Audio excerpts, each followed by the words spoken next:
teacher for 15 years. Now for 12 years I've been an evangelist, and I travel around and speak on creation, evolution, and dinosaurs. And it's an honor to be here in Coeur d'Alene, Idaho. My first time to preach in your city. How many have been to one of my seminars before or have seen one of the tapes before? Oh, quite a few, okay. How many have not?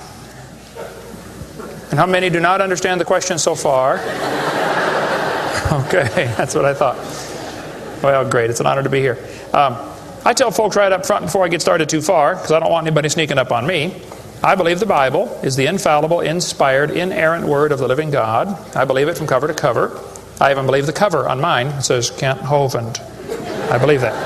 And what I try to do in my seminars, I have three distinct goals. Number one, I want to strengthen your faith in the Word of God. Number two, if you're not saved, I'm going to try to get you saved. I'm after you. I'll tell you right now, I'm after you. Okay. Number three, if you're saved and you're not doing much for the Lord, then I'm going to try to make you uncomfortable. Everybody ought to find something to do for the Lord, okay? The worst of you could serve as bad examples, if nothing else. But you can all find something to do for the Lord. All right, this is not my wife. This is just a picture of her. We live in Pensacola, Florida. I've been there 12 years. We have 3 kids, one of each. My kids are, at this time, 21, 22, 23. A year and 2 weeks apart. We call that family planning where I come from. Got the 2 boys married off now, and as soon as I find someone to take over payments on my daughter, I'm going to be home free. So that's the plan. One of my hobbies for many years, I have been collecting science books. I like science. And you can ask any of my kids or ask my wife, when I get bored, which isn't too often around our place, I just read science books. I like science. Taught it for 15 years. Even though I'm not teaching it anymore, I still like to study. It's so many neat things to learn. And there's an awful lot of good science in these books. But folks, there are some lies in our science books. I'm not against science. I'm not against schools. I'm not against teachers. My brother's in his 34th year teaching public school. My mom retired from teaching public school. There's an awful lot of good, godly teachers in the system. But there's some poison in these books. We're going to cover some of that tonight. Richard Dawkins, who hates creationists, said, "It is absolutely safe to say that if you meet someone who claims not to believe in evolution, that person is ignorant, stupid, or insane, or wicked." Well, Richard, I'll send you a copy of this tape, because I'm going to show you 100 reasons why evolution is so stupid. We need to define a few terms, okay? According to the dictionary, stupid means lacking normal intelligence, foolish, silly, a stupid idea, dull and boring. I think evolution is stupid. Now, my mama used to get mad at me when I used that word, so it's a little hard for me, but Bill said, "Brother Hovind, I want you to preach on 100 reasons why evolution is stupid." Okay, Bill, well, you asked for it, so here goes, all right? Let's define some other terms now. The word evolution has at least 6 different meanings, and I've done 58 debates now, and if you're going to get into a debate on evolution with anybody, you better first define what you're talking about. Because this is a very slippery term, okay? First we have cosmic evolution. That would be the Big Bang. There is no evidence whatsoever for that. We'll get into that in just a moment. Then we'd have to have chemical evolution. See, the Big Bang supposedly made hydrogen. Well, how did we get 92 elements, plus the synthetic ones? I mean, how did the chemicals evolve? They don't talk about that much, but that would have to happen. Thirdly, we'd have to have stellar and planetary evolution. Did you know the stars would have to evolve? There's an awful lot of stars out there, folks, but nobody's ever seen one form. There's enough stars out there that everybody on Earth can personally own 2 trillion of them. We've never seen one star forming. We see them blow up from time to time. It's called a nova or a supernova. We've never seen one form. One professor told me one time, he said, "Well, we calculated in the laboratory that if 20 stars explode near each other, it'll produce enough energy to make a brand new star." I said, "Well, that's brilliant. You got to lose 20 to gain 1. You ought to run for Congress. You could help those guys borrow their way out of debt." Man, first place, that's all theoretical. We've never seen it happen, okay? And I think it is scientifically impossible. See, then we'd have to have organic evolution. That would be the origin of life. How did life get started from non-living material? Now, according to the evolution theory, that would have to happen somewhere along the line, long ago and far away. Life had to come from non-living material. And yet, we've never seen that happen. There is no evidence that it can happen. We'll talk about that in a minute. Fifthly, we would have macroevolution. That is where an animal changes into a different kind of animal. Nobody's ever seen a dog produce a non-dog. But the evolutionist believes a dog came from a rock. if you go back far enough in time, 4.6 billion years. Finally, we have microevolution. Now, I don't like this word, okay, because it gets people confused. I think we ought to just call it a variation. But microevolution happens, folks. That is a fact of science. Animals produce a variety of offspring, but it's always the same kind. The first 5 definitions of evolution are stupid. It doesn't happen. It's certainly not part of science. It's something you have to believe in. They teach the kids it all started with a big bang 20 billion years ago. A big bang. I like to ask them some simple questions. What exploded? And where did it come from? And where did the energy come from? Etc., etc. According to the Big Bang Theory, it all started with a little tiny dot and exploded and spread out over all the universe much faster than the speed of light. Well, the Big Bang Theory, as we'll see in a minute, is stupid. I don't know of a better way to say it. I'm trying to be nice to them, but it is just stupid. The Big Bang idea started with a Belgian astronomer named George something, can't pronounce his last name. George said that this original matter was no more than a few light years in diameter. At the very least, that would be 2, or about 12 trillion miles. So they started off teaching a spot 12 trillion miles across was what exploded. Well, they revised that down. In 1965, they said, no, it was only 275 million miles across.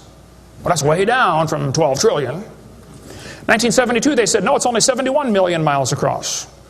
I don't know how they know this stuff, but this is what they taught, okay? 1974, they said it was only 54,000 miles across.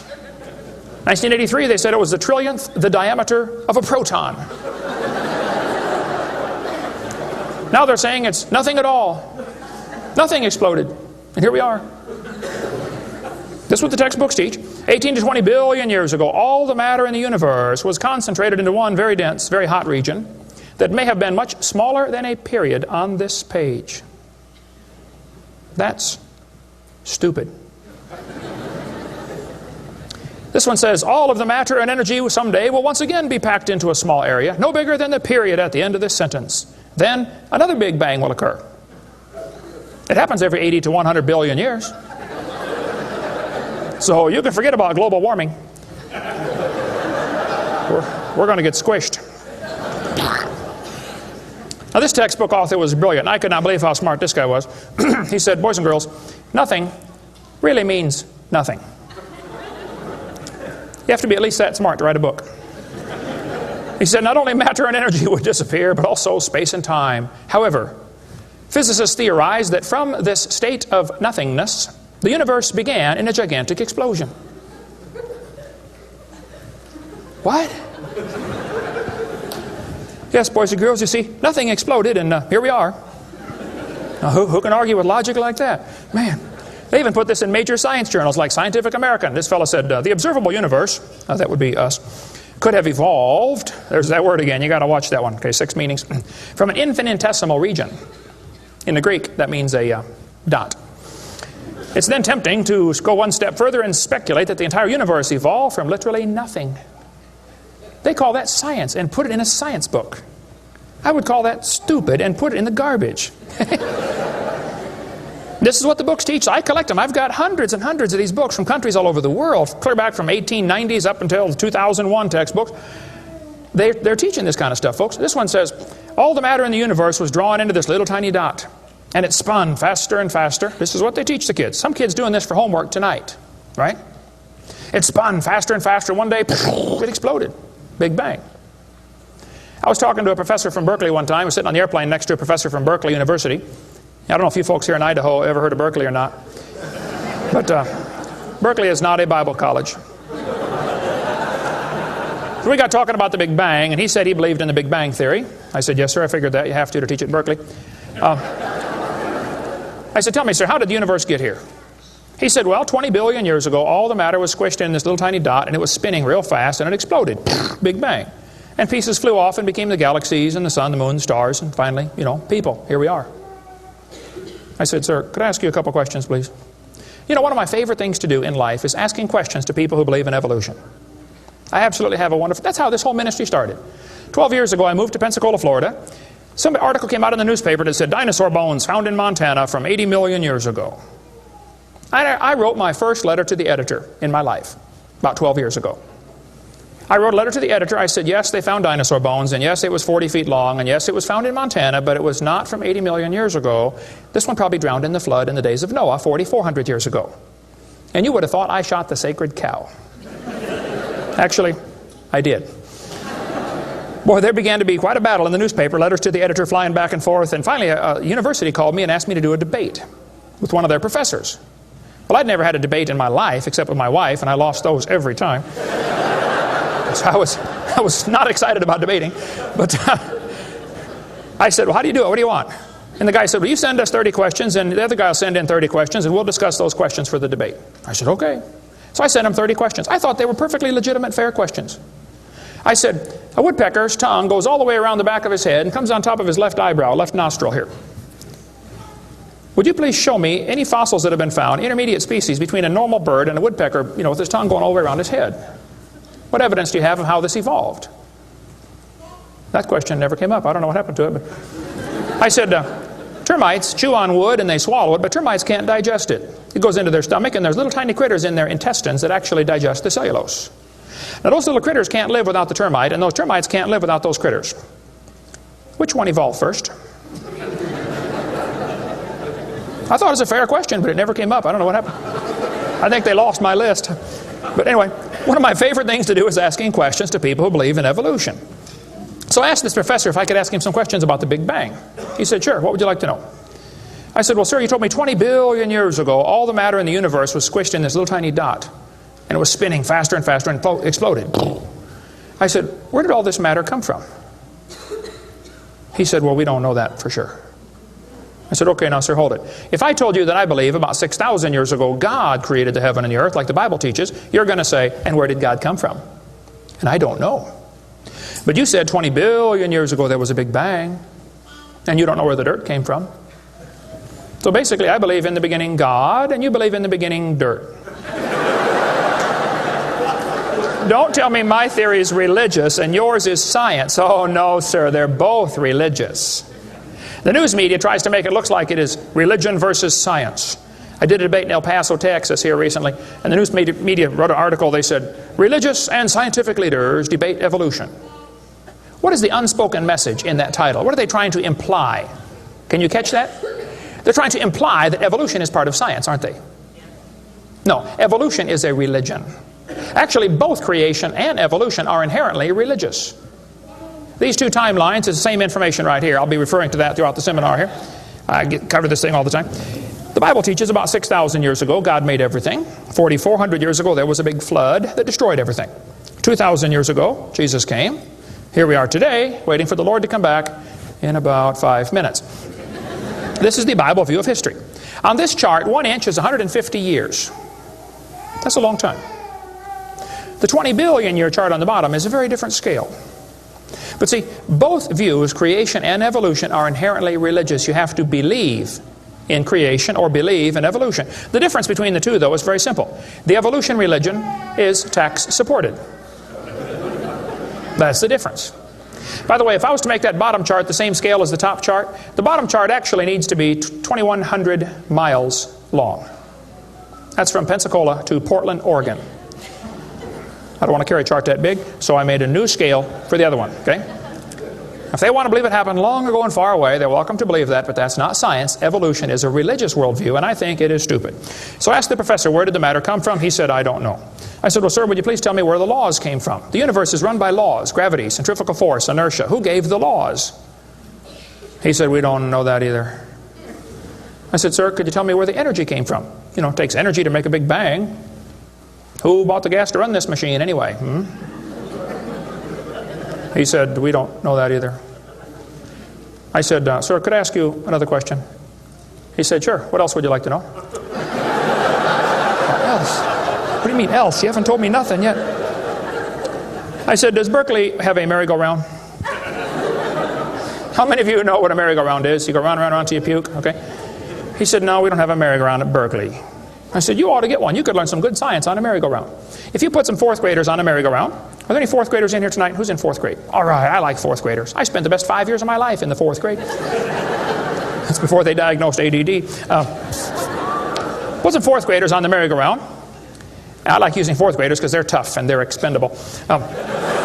And we're going to get the high school football team out there to get that thing spinning clockwise as fast as it will possibly go. Now, if you have a digital watch, you may not know what clockwise means. I'll explain it later. We're going to spin the merry-go-round clockwise. The kids are going to go through 4 phases. They start off in phase 1. They're screaming at the football players. Come on, let's go, faster, faster. Can't you go any faster?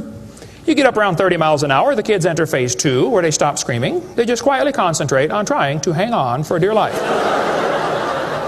You get up around 60 miles an hour. The kids enter phase 3, where they start screaming again. But now they're screaming, stop, stop, please, slow down. Don't stop, though. Keep going faster and faster. When you get to about 100 miles an hour, you should enter phase 4. That's where the kids begin to fly off the merry-go-round. Now, when this happens, you will notice a very interesting phenomena of physics. If the merry-go-round is going clockwise, when the kid flies off, the kid will be spinning clockwise until he encounters resistance, like a tree or telephone pole. That's because of a law in physics known as the conservation of angular momentum. You see, if a spinning object breaks apart in a frictionless environment, the fragments will all spin the same direction. It's very simple. It's because the outside is moving faster than the inside. And so it keeps the same direction of spin. The professor said, yes, I understand about the conservation of angular momentum. I said, well, good. I'd like to ask you a question then, sir. If the whole universe began as a swirling dot, like you said, why do 2 planets spin backwards? He said, that's interesting. I said, no, that's more than interesting. It's kind of hard on your Big Bang Theory. Not only that, 6 of the moons are spinning backwards. Why? He said, I don't know. Why do you think they're going backwards? I was hoping he was going to ask that. I said, well, sir, I believe it's very simple. You see, I believe in the beginning God created the heaven and the earth, and God did it that way on purpose, just to make the Big Bang Theory look stupid.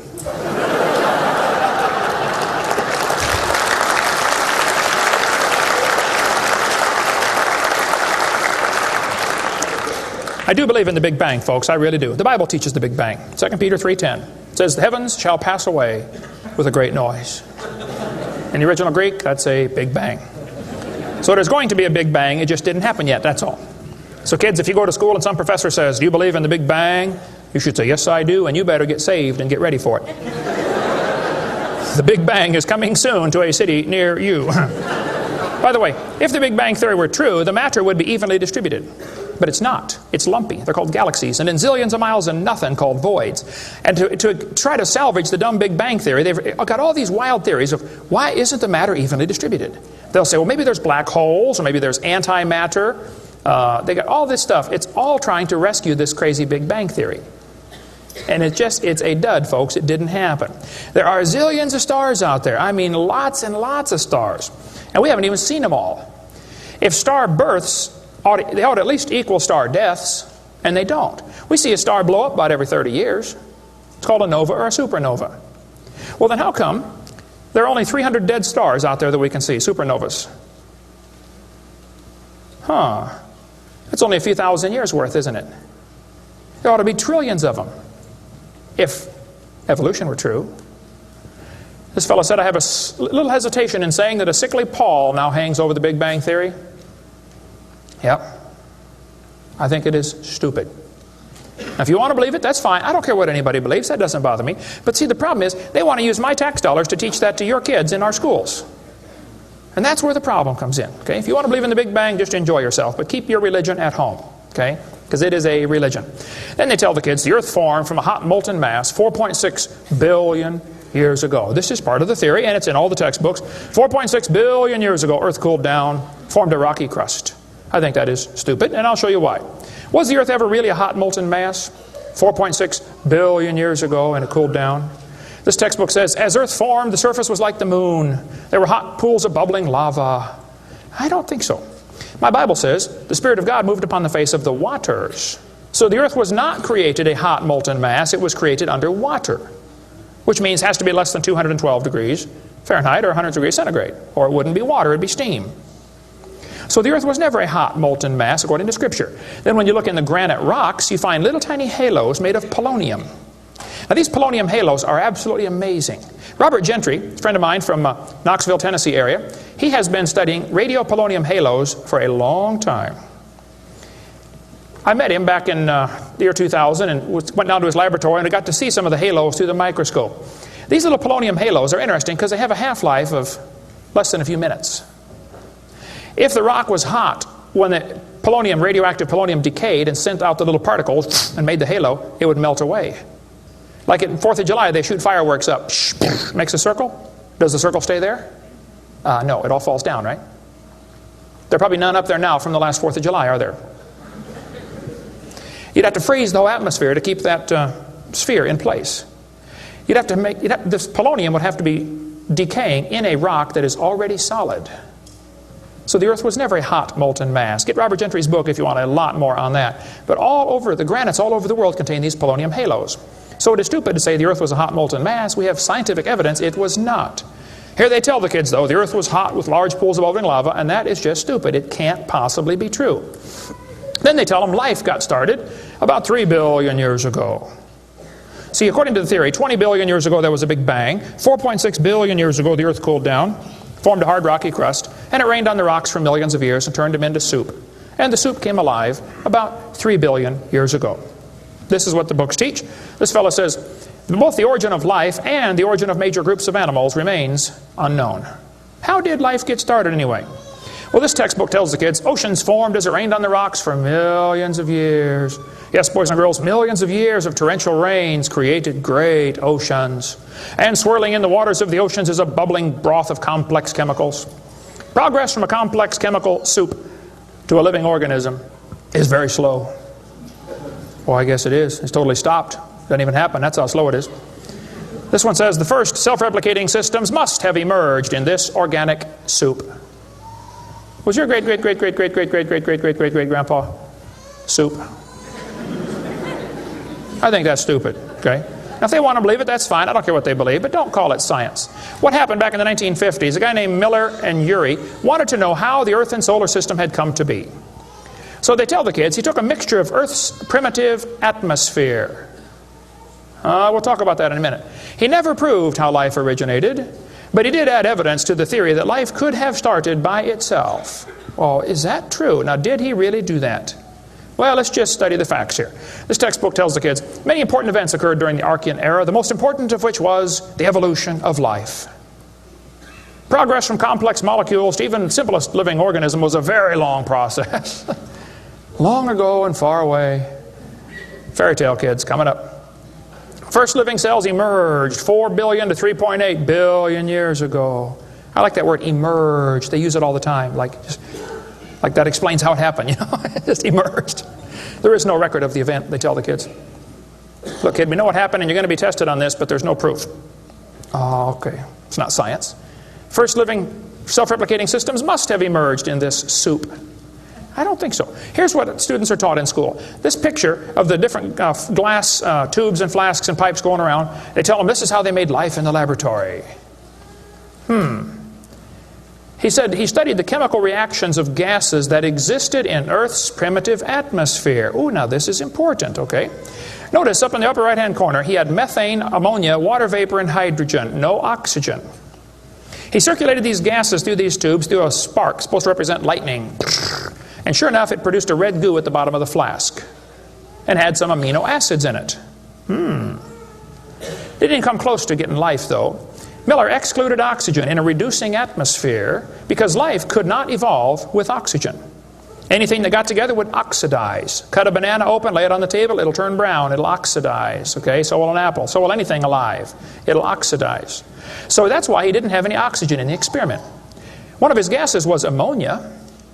Well, this creates a real serious problem because ammonia is destroyed by UV light. And UV light must be blocked by ozone, which is made from oxygen.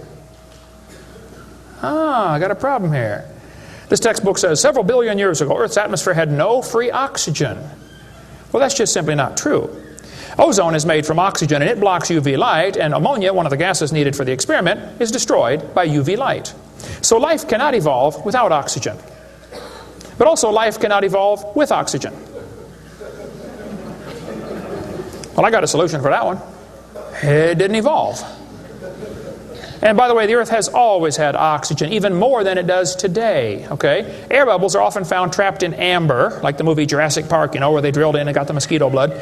These air bubbles, though, have 50% more oxygen than we do right now. We cover more on that on my video series, videotape number 2, about what the pre-flood world was like and why they lived to be 900 on the blue series of tapes out there on the table.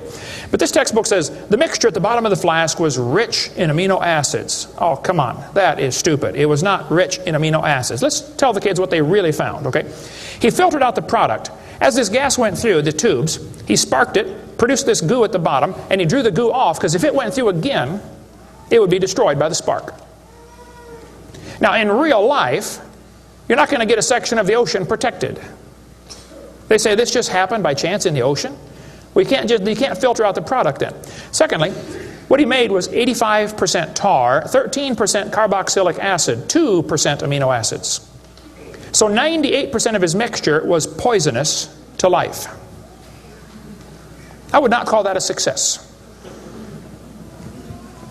And there are 20 different amino acids, sort of like 26 letters in the alphabet. There are 20 amino acids. Those amino acids go together to make proteins, like letters go together to make sentences. Mostly he made just 2 of these amino acids. And they bond with the tar and the acid very quickly, more readily than with each other. It was a failure as an experiment. Amino acids are like letters of the alphabet, sort of like building blocks. You have to have a bunch of amino acids to make a protein. Then you have to have a bunch of proteins to make a cell. And you got to have a bunch of cells to make an organism. And one cell is more complex than a space shuttle. And all he got was a couple of the amino acids. That's like me dropping toothpicks, and I happen to make a few letters of the alphabet. That's possible, isn't it? Toothpicks could fall in the shape of a T, or an H, or an I, or an E. That's possible.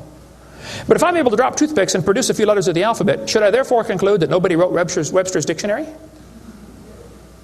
The difference between making a letter with toothpicks and making Webster's dictionary is about like making an amino acid and making a living cell. He didn't come close to making life. He made the equivalent of a few letters, and he actually needed to make huge books. And half of his letters were backwards, left-handed. This creates a real problem since the simplest proteins, the smallest proteins, have 70 to 100 amino acids, all of them left-handed. This really compounds his problem. RNA and DNA are all right-handed molecules, and they are unbelievably complex. And hundreds of these amino acids must combine to make a protein, and this has to be in a precise order. And they unbond in water much faster than they bond, and last time I checked, the oceans are completely full of water.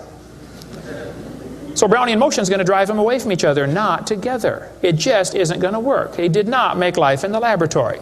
But they tell the kids, he showed how life could have started by itself. Oh, that is just a stupid, okay? That's a lie. He did not show anything of the kind. And every experiment since then has made the problem worse. They're finding more and more things that just couldn't happen. Don't call that science. But they tell the kids, 3 billion years ago, life appeared on Earth. Asked me to speak at this college in Boston one time. This preacher called all the colleges and universities around Boston and said, would you like to have Kent Hovind come speak at your college? Finally, one professor said, yes, he can come speak at our school if our professors can ask him any questions they want, because we want to show our students how dumb these creationists really are. So the preacher called me and said, Brother Hovind, would you like to speak at this college and let them make fun of you for a couple hours? I said, I would be honored. So I showed up. There were 6 professors and all their students. I felt like Daniel in the lion's den. I got my charts out and I said, now folks, I believe the Bible. Nobody cheered. I said, I believe about 6,000 years ago God made everything. The world's not millions of years old. 4.6 billion years ago, there was a big flood. I'm sorry, 4,400 years ago, there was a big flood. Not 4.6. And 2,000 years ago, Jesus came, and I gave them the basic Bible story, okay? Then I told them what they believe. Because most of them don't know what they believe. You have to tell them. You guys believe 20 billion years ago there was a big bang where nothing exploded and produced everything.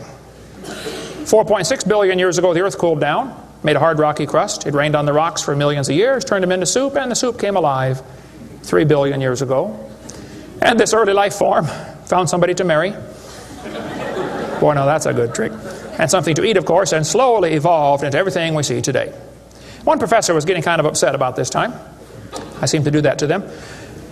He said, Mr. Hovind, there are hundreds of varieties of dogs in the world.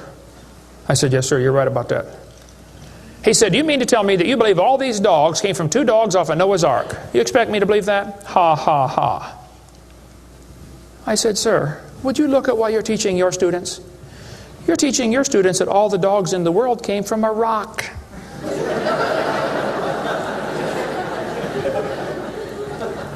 had one lady, a woman, come to me after a debate one time.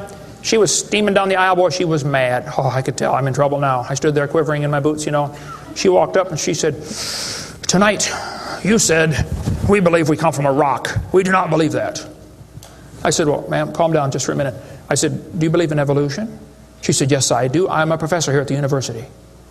I said, "Well, would you please tell me then where we came from?" She said, "We came from a macromolecule." I said, "Where did that come from?" She said, "From the oceans, from the prebiotic soup." I said, "Where did that come from?" She said, "Well, it rained on the rocks for millions of years." And you could see it was slowly dawning on her. I do believe I come from a rock, don't I? "Yes, ma'am, you do. You ought to be proud of it. Hey, don't step on Grandpa, whatever you do." Look, that's stupid, okay? There's no kind way to say it. There's a great book dealing with some of the flaws in the Miller experiment. If you want more on that for your kids to study out there on the table, get the book Icons of Evolution. Then they tell the kids that these plants and animals, not only did life evolve from non-living material, then this life had to learn to reproduce itself. Why would any organism want to reproduce more of its own kind when that's only going to increase competition for the food supply? Why didn't they instead evolve the ability to live forever and be happy? Huh? You ever think about that? I was in a debate one time, and we had question and answer time at the end. The student stood up and he said to the evolutionist, he said, "Sir, how did male and female evolve?" The professor got up and he said, "Well, that is a giant mother may I step in the evolution story." A mother may I step? This is science. Wow. Well, so according to them, you know, for the next few billion years or hundreds of millions of years, you know, life learned to produce something other than its own kind. Of course, today everything only produces its own kind, but they say long ago and far away, they were able to do something different. Textbooks will say we started like a bacteria and slowly evolved to a human. I think that's stupid. But if you want to believe that, that's perfectly fine. Those trees of life that they put in the textbooks for your kids are a bunch of nonsense. And even evolutionists will admit that. Stephen Jay Gould, the Marxist professor at Harvard University, he says that evolutionary trees that adorn our textbooks are not the evidence of fossils. It's only inference. We infer, we imply, we hope it happened this way. This textbook says, all the many forms of life on Earth today are descended from a common ancestor. What? You mean the birds and the bananas have a common ancestor? Isn't that what he says? Found in a population of primitive unicellular organisms. Well, in the first place, there's no such thing as a primitive unicellular organism, okay? One single cell is more complex than a space shuttle. There's no such thing as a primitive single-celled organism. We talk about that on video number 4 of our series. But he says, all the forms of life are descended from a common ancestor found in a population of primitive unicellular organisms. What were those first cells like? How do we know? What events led up to their formation? No traces of those events remain. Did you catch that? Hey kid, we know what happened, but there's no proof. Primitive, huh? This one says, the humans, mammals, birds, crocodiles, all had a common ancestor. Well, anything inside that circle is religious speculation. It is stupid. Reptiles produce reptiles, dogs produce dogs, people produce people, and there's never been an exception to that. Darwin said, though, if my theory be true, here's his book right here. You can look on page 211. He said, if my theory be true, numberless intermediate varieties must assuredly have existed. Boy, you're right about that, Charlie. I mean, to change from a rock to a dog would take a few changes. David Robb, who believes in evolution very strongly, says, in the years after Darwin, his advocates hoped to find predictable progressions. In general, these have not been found, yet the optimism has died hard, and some pure fantasy has crept into textbooks. Oh, you're kidding. Fantasy in our textbooks? Oh, yep. They tell the kids they have evidence of evolution from fossils. I don't think so. That is stupid, okay? If you find a fossil in the dirt, all you know is it died. You don't know that it had any kids, do you? And you sure don't know that it had different kids. I mean, think about it. You're in a court of law. You bring in a bone to the judge. Judge, I found this bone in the dirt. This is the ancestor of all the humans today. They would laugh at you. You don't know that that's the ancestor of anybody, do you? And why on earth would you think a bone in the dirt can do something animals today cannot do? Animals today can only produce the same kind, right? Dogs produce dogs, folks. Luther Sunderland asked all the major evolutionists, he said, where is the evidence for evolution? They all said, well, somebody else has it. We don't have it over here. So he wrote a letter to Colin Patterson. He's the director of the British Museum of Natural History. They've got the largest fossil collection in the world. He said, Mr. Patterson, I read your book on evolution. I noticed you didn't show us the missing links. Why didn't you show us the missing links? Patterson wrote back and said, I fully agree with your comments on the lack of evolutionary transitions in my book. If I knew of any, fossil or living, I would certainly have included them. I will lay it on the line, there is not one such fossil. There are no missing links, folks. The whole chain is missing. Even Stephen Gould admitted the absence of fossil evidence for intermediary stages is a persistent and nagging problem for evolution. We got the theory, we know it's true, now we just need the evidence. That's the way they think about it. Richard Goldschmidt said, maybe the first bird hatched from a reptile egg. Oh, Richard, I'm sorry. I don't mean to be disrespectful, but that's stupid. See, what's happened, these guys have looked for missing links in the fossil record. They can't find any, and so they say, well, maybe evolution happened so fast it wasn't preserved. Maybe a reptile laid an egg and a bird hatched out. Well, who did that bird marry?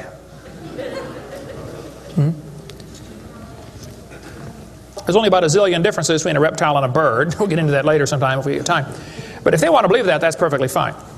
Here's what happened. Charlie Darwin graduated from Bible college to be a preacher in the Anglican Church in 1830. He couldn't get a job, so his dad pulled a few strings and got him a job on board HMS Beagle. He's going to sail around the world and collect bugs. And while he's sailing around, he stopped off at these islands right there called the Galapagos Islands. There on those islands, Charlie noticed there were 14 different varieties of finches. Charlie studied the birds very carefully and said, you know what, I think all these birds had a common ancestor. I bet you're right, Charlie. It was a bird. And then Charlie said in his book on page 170, he said, it is a truly wonderful fact that all animals and all plants throughout all time and space should be related to each other. Now hold on a minute. You see 14 kinds of birds and you conclude that birds and bananas are related. That's stupid. You should conclude that those 14 kinds of birds had a common ancestor, but that's as far as it ever goes, folks, okay? I don't know of a kind way to say it, Charlie, but that's stupid. Okay, we don't ever see a bird produce a non-bird. See, dogs produce dogs, and you might get quite a variety of dogs. Roses produce roses. That is called microevolution. Now, that is a fact, folks. It happens. It is observable. It is scientific. I don't think we ought to use that word, microevolution. We should just call it a variation. But they use it, so, just so I qualify that, it's a lousy term. It gives what's called a free rider effect to the rest of the 5 religious ideas of evolution. You might get a big dog or a little dog, but you're always going to get a dog when you crossbreed your dogs. And I would go so far as to say probably the dog, the wolf, and the coyote had a common ancestor. This Irish textbook shows different dogs and it calls it divergent evolution. Oh, come on, giving it a fancy name doesn't change a thing. It is still a dog. And a 3-year-old can tell you. Anybody in here 5 years old? Who's 5 years old? 5 years old. What's your name? Misty. Here we have a dog, a wolf, a coyote, and a banana. Which one is not like the others? Dog, wolf, coyote, and banana. Banana. All right, let's give Misty a hand. Very good. The other ones. Some of these college professors can't tell. Look, there's a variety of dogs, folks, and they probably had a common ancestor. It was a dog. Okay? It's just a dog. See, variations happen within the dog kind. You get a big dog or a little dog, but there are limits to these variations. Haven't the farmers been trying to breed for bigger pigs for a long time? They try to get the biggest pig they can, don't they? Do you think they'll ever get a pig as big as Texas? I bet there's a limit in there somewhere, isn't there? Roaches become resistant to pesticides after a while. Do you think they'll ever become resistant to a sledgehammer? I bet there's a limit. Yeah, okay. They still produce the same kind of plant or animal. That's not evolution. That's just a variation of the same kind, okay? And the information for that variety was already present in the gene pool. No new information is ever added. The dogs or the pigs don't learn to fly or become pink. Okay, there's no new information added, just scrambled information. And the gene pool of the new variety is now more limited than before. Somebody spent years crossbreeding dogs to develop a Chihuahua. All that work to make a dog that is 100% useless.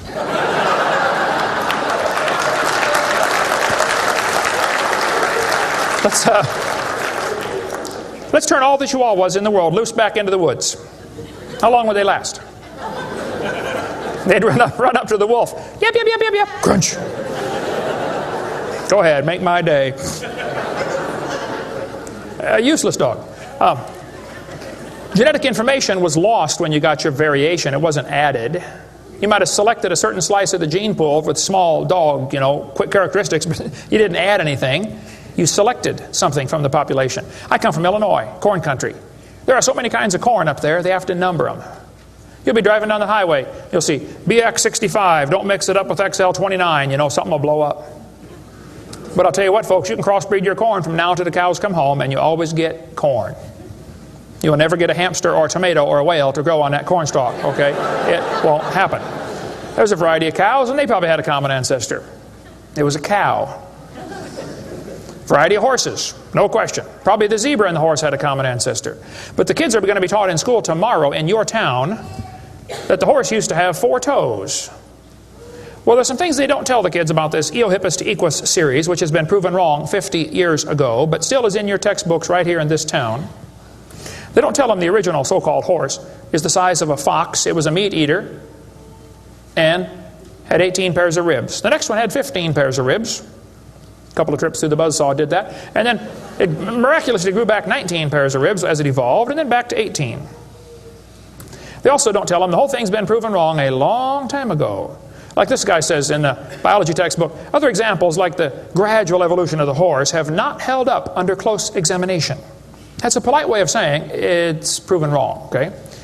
This G.G. Simpson back in 1950 said the example of the horse family has been unintentionally falsified. They knew 50 years ago this was false. Why did they keep that in your textbooks? This whole thing was made up by Othniel C. Marsh in 1874. He picked animals from all over the world and put them in order the way he thought it might have happened. They were never found in that order. Modern horses are found in the same layers as the so-called ancient Equus or Eohippus horse. They're found in the same layer. So it can't be the ancestor, that's for sure. The ancient horse is nothing but a Hyracotherium, which is still alive today. By the way, the ribs, the toes, the teeth are very different in these animals. In South America, the fossils go exactly backwards. Instead of 3-toed to 1-toed, it goes 1-toed to 3-toed in the fossil order. They won't talk about that much, but you check it out. That's a fact, folks. They're never found in the order presented in the textbooks. 3-toed and 1-toed gray side by side.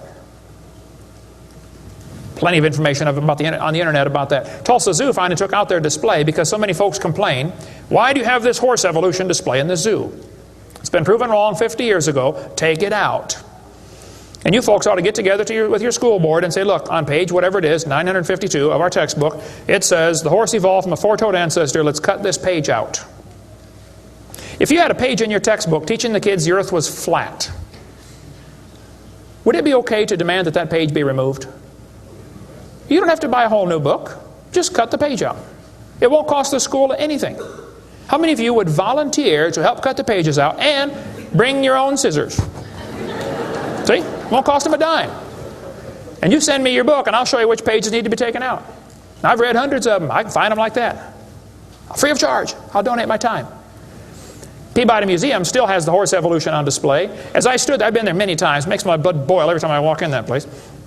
I'm standing there looking at this lie proven wrong 50 years ago while hundreds of kids come through in school groups. The kids are never told, well, this has been proven wrong, boys and girls. They asked the folks at the Tulsa Zoo before they took the display down, they said, why don't you take this display down? The zoo director said, we don't have the funding to remove it. I've got all the letters back and forth on that. Man. Folks, there's quite a variety of horses today, okay? There's big horses and little horses. I was in Baton Rouge, Louisiana a few months ago. Got to see where they raise the 30-inch tall horses. I mean, my dog's bigger than that. What do you do with a 30-inch horse? Look at it, I guess is about it. And they sell them for $10,000. Sucker born every minute, I guess. But one lady wrote me a letter and said, Mr. Hovind, We crossbreed zebras, ponies, horses, and mules. Not mules, the jackass. And we raise zonkies, zorses, zeonies. They cross every which way. Well, that's probably because they're the original same kind. No problem there. You want to see all the fatal flaws in the horse evolution story, get the book out there, Icons of Evolution. So then they're going to tell the kids, well, we have evidence for this theory. We think that one animal changed to another, and we can show evidence because many animals have similar forelimb structure. This is called the argument from homology. Well, what do they tell the kids? They'll say, boys and girls, you have two bones in your wrist, radius and ulna. And boys and girls, look at the whale's flipper carefully. Did you know the whale has two bones in his flipper, and they're called the radius and the ulna? Same as ours. Wow. Who named them, teacher? The whale? Think about it. But this is one of the evidences for evolution. They're going to say, boys and girls, comparative anatomy provides further evidence of evolution. The commonalities suggest that these and other vertebrate animals are all related. They probably evolved from a common ancestor. Well, duh. That's stupid, okay? Maybe they all had the same designer. Doesn't prove a common ancestor.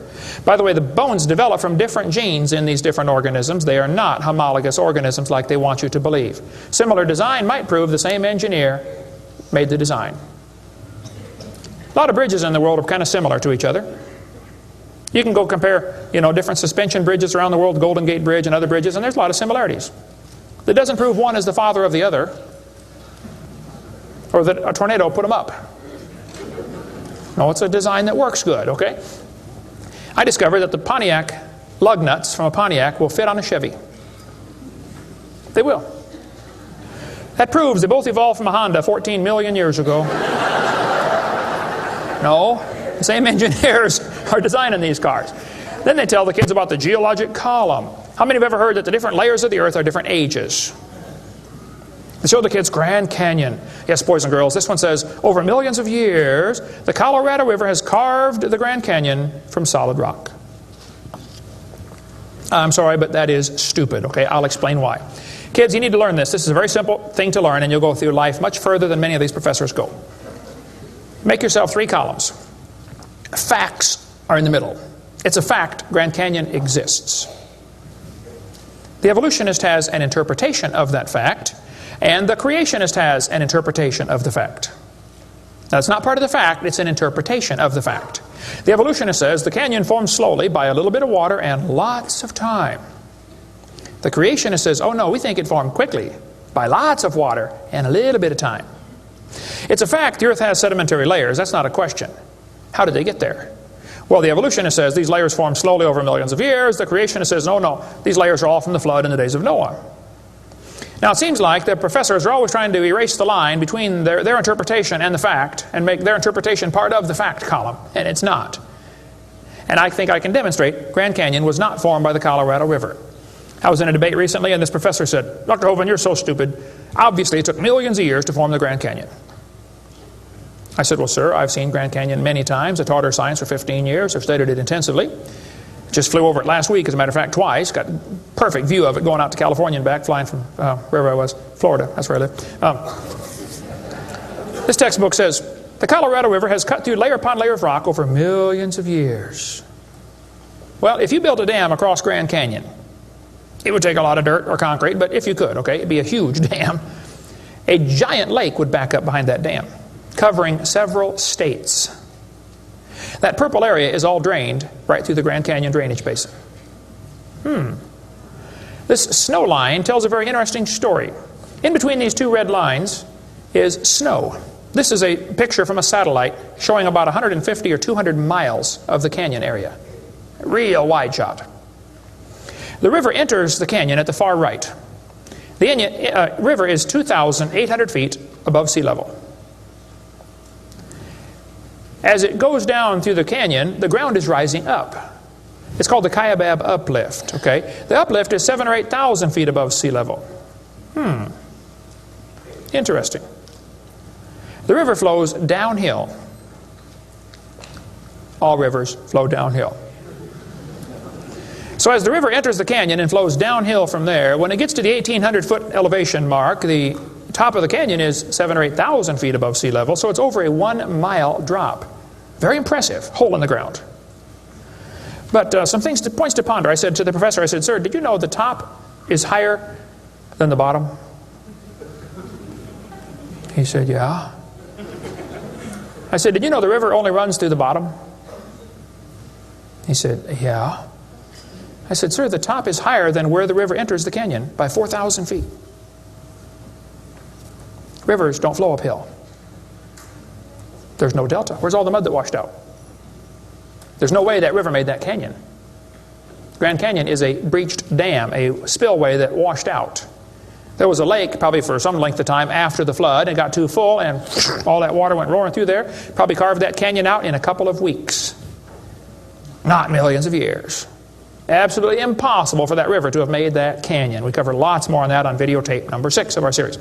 But they tell the kids, the Colorado River made this canyon slowly over millions of years. I'm sorry, that is stupid. That can't possibly be true. They need to learn the facts. Charlie Lyell, back in 1830, he was a lawyer from Scotland. Somebody calculated one time that if all the lawyers in the world were laid end to end around the equator, we would all be better off. Charlie Lyell hated the Bible. In 1830, he wrote this book right here. Oh, I got it down on the table. I picked up the wrong one. Principles of Geology. Here it is on this table. Charlie Lyell wrote this book, 1830. In this book, he mocked at scriptures. He hated the Bible. You can see it mocking all through they're here. In here, he and other fellows back in that time, Cuvier, Steno Smith, and some of these guys, they invented the geologic column. How many have ever heard of the geologic column before? They say each of the layers is a different age. You know, Cenozoic, Mesozoic, Paleozoic, Archeozoic, all them Zoic boys. And they gave each layer of rock a name, like maybe you saw the movie Jurassic Park, and an age, and an index fossil. This was done in 1830, way before there ever was a carbon dating or potassium argon dating or lead-208, lead-206, uranium-235, uranium-238. Didn't exist, folks. The dating text didn't exist. They just made up these numbers out of the clear blue sky. The geologic column is the Bible for the evolutionist. It can only be found one place in the world, the textbooks. There is no geologic column, and they know it. This fellow says, if there were a column of sediments, unfortunately, no such column exists. The geologic column is a hoax. Does not exist. It is stupid. Those layers cannot be different ages.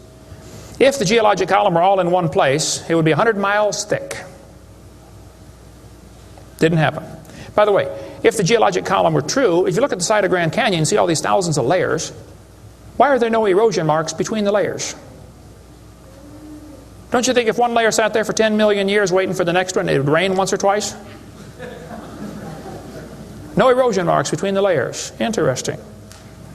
Oh, something to consider anyway. Those layers were all deposited very rapidly, and I think we can demonstrate that scientifically. If you take a jar of dirt, put some water in it and shake it up, and set it down, it'll settle into layers for you automatically. It just takes a few minutes. It's called hydrologic sorting. The gravels go to the bottom, and then the sands and the silts and the clays. It'll sort just like that, folks.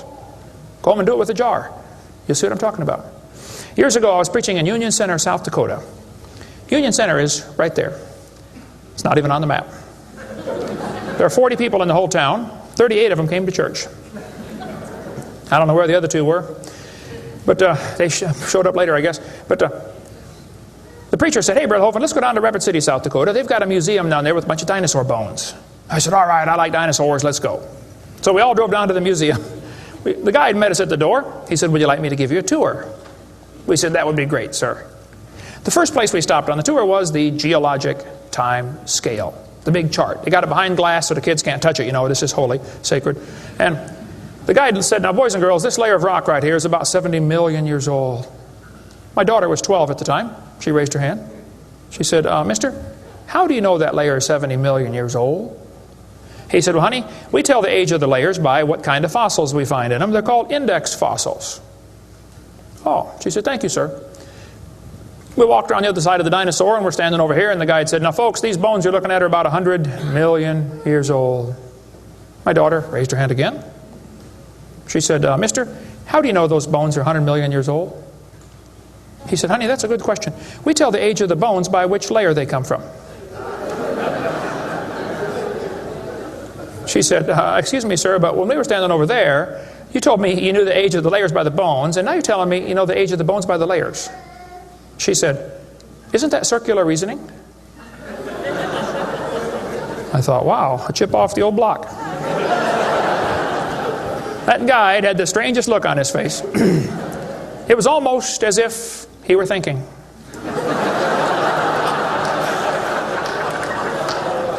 He looked at my daughter. He looked at me. I wasn't about to help him. I thought, wow, this is going to be good. I got to hear this. He looked back at my daughter. He said, you know, you're right. That is circular reasoning. I never thought of that before. Folks, geologic column is a joke. It doesn't exist. It's all based on circular reasoning. We can demonstrate that clearly. Get our video number 4 if you want more information on how it's all based on circular reasoning. I'll just give you a couple of quotes here. This guy says, the rocks do date the fossils, but the fossils date the rocks more accurately.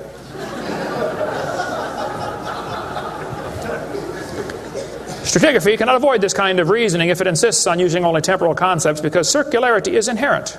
You have to use circular reasoning to get it right. Well, that's stupid.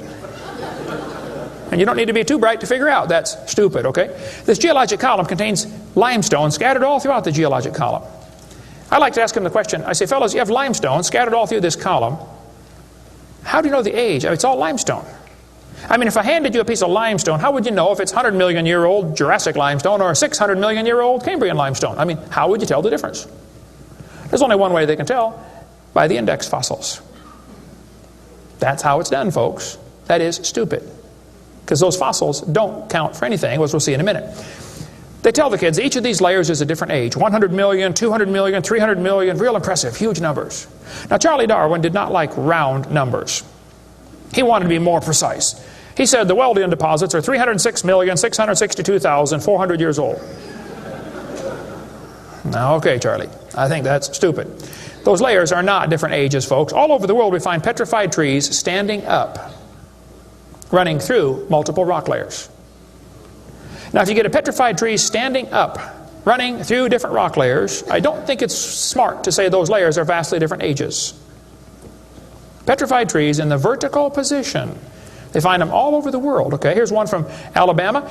Come out of a seam of coal, through 20 feet of rock, into another seam of coal. They found about 3 dozen of them, I think, in that one little coal mine, one little area, while they're digging the coal out. Petrified trees standing up. Cookeville, Tennessee, they found a bunch of them. This one's 30 feet tall, standing up. Joggins, Nova Scotia is famous for their petrified trees standing up in the vertical position. All over the area there, folks. Those trees did not get slowly covered by the sediments over millions of years. They would rot and fall down. Sometimes the petrified trees are upside down, running through many rock layers. Scientists estimate at the bottom of Spirit Lake in Mount St. Helens there are now 20,000 trees that were blown out by the volcano. Thousands of them are standing up in the bottom of the lake, already buried 15 feet deep in mud. None of them grew there. Those trees are going to petrify. Only takes a few years to petrify a piece of wood. In the laboratory, it can be done in 24 hours. We cover lots more on how fast things can petrify in videotape number 6 of our series. But they dug up a guy, they buried this doctor in Tennessee. 14 years later, his wife died. When they went to dig the grave, water soaked into her grave. And they said, oh, we can't bury Grandma there. So they dug a hole on the other side. Water soaked in. So they dug a hole and buried Grandma somewhere else. And then the kids got worried about Grandpa, so they went and dug up his grave. The arms had rotted off, but the rest of the body had petrified in 14 years, turned to stone from water running through the coffin. I got tons of material on how fast things can petrify. Those layers are not different ages. They all formed in one big flood in the days of Noah. To tell the kids the layers are different ages is stupid. That just simply is not true. So what about carbon dating and potassium argon dating and rubidium strontium dating and lead 208, lead 206, uranium 235, uranium 238? Well, we'll cover that after a quick break here. Show you some ways that this is just stupid, okay? That's not a way to tell the age of anything. We're going to give you some more evidence that evolution is stupid. Now, if you want to believe in it, that's perfectly fine. I don't care what you believe in. But the devil is laughing at you for believing in that. He has you fooled, and he's laughing at you. Okay? If you want to believe you came from a rock, well, you just enjoy yourself. But that's not science. God made this world. God loves you. God has a plan for your life. And if you don't want it, well, that's your business. But God loves you, and He wants you to come to heaven. And if you'd like to find out how to go to heaven, come see me. I'll be glad to show you. I'm going. It's not because I'm good. If I get what I deserve, I'm in serious trouble. But I've been forgiven by the blood of Jesus Christ. You can have the same thing. After the break, we'll show you some more things that make evolution stupid. Coming up next. Thank you.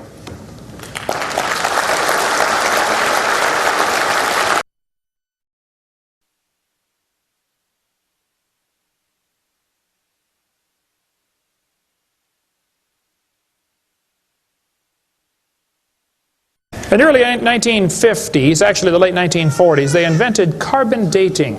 We're going to explain a little bit about radiometric dating and how it's supposed to work, and then show you that it does not work, okay?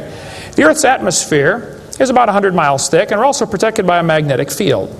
Radiation from the sun and from the stars, mostly from the sun, goes right through that magnetic field, some of it does, and hits the atmosphere and produces carbon-14. Carbon-14 is radioactive. Normally, carbon is atomic number 6, which gives it atomic weight of 12. But this nitrogen, which is right next door to carbon, gets struck by radiation and it turns it into carbon-14. Now, carbon-14 is unstable. It is radioactive. It's always breaking apart. And you can hear it like with a Geiger counter, you know, click, click, click, click, just like uranium, because it's decaying.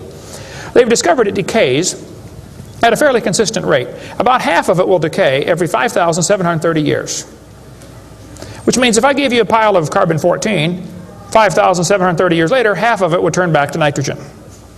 The rest would still be carbon-14. Theoretically, it's a random event, but it could, that's probably how long it would take. During photosynthesis, plants are breathing in carbon dioxide, and this radioactive carbon is mixed in with the regular carbon. The plant doesn't seem to know or care if it's getting radioactive carbon or regular carbon, it just takes it right in. Animals eat the plants and make it part of their body. Probably during your lifetime, you have either eaten plants or you've eaten animals that have eaten plants. How many have done that before? Okay. So, you probably have radioactive carbon-14 in you. Now, theoretically, what you have in you should match whatever's in the atmosphere, about the same percentage. Because the plants are always breathing this stuff in, and the animals are always eating the plants, and we're always eating the plants and the animals, so it should pretty much stay in balance. It is assumed the ratio of radioactive carbon-14 to normal C12 in the atmosphere would be the same found in living plants and animals. That is an assumption, but it's a reasonable assumption. The atmosphere today is 0.0000765%. Not much. That's how much carbon-14 it has in it. When the plant or animal dies, it stops eating or breathing. How many knew that already? Okay. So whatever it had in it begins to decay. Since half of it will leave in 5,730 years, all you got to do is check to see how much C14 is in it, how much C14 is in the atmosphere, and if it's only got half as much, it's been dead for 5,730 years. Sounds great, but it doesn't work. In theory, it never goes to zero, but it goes from a half to a fourth to an eighth to a 16th to a 32nd to not much. Okay? After 4 or 5 half-lives, you can't measure it. So if anybody ever tells you, we know the Earth is millions of years old because of carbon dating, you can rest assured they don't have a clue what they're talking about. Because if it worked, it would only work for 30 or 40 or 50,000 years maximum.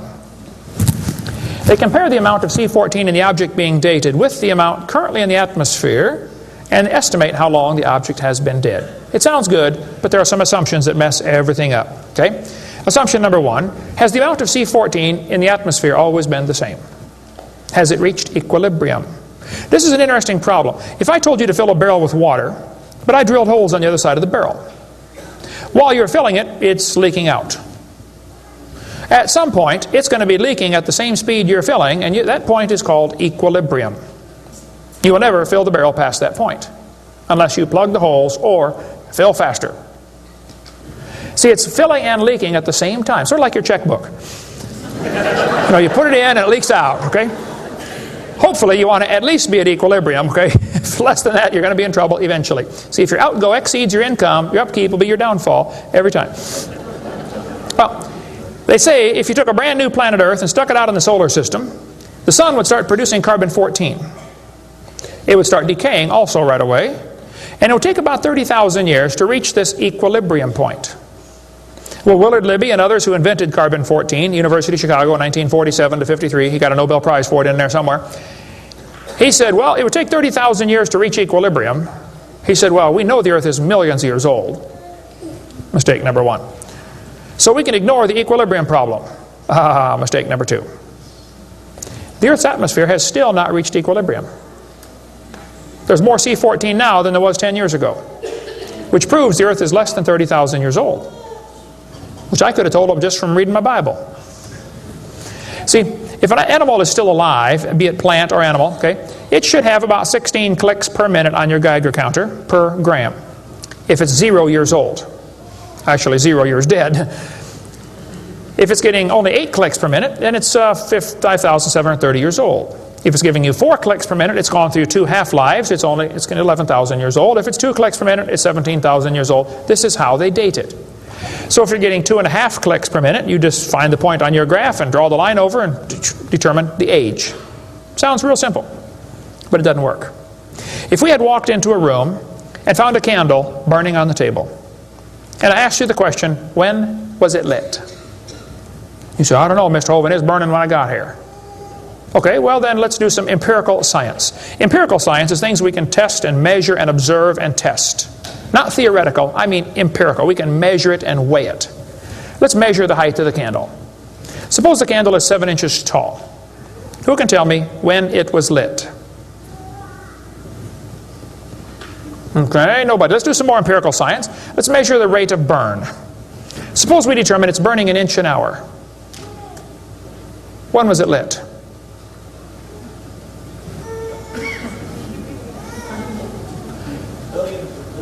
Billions of years ago.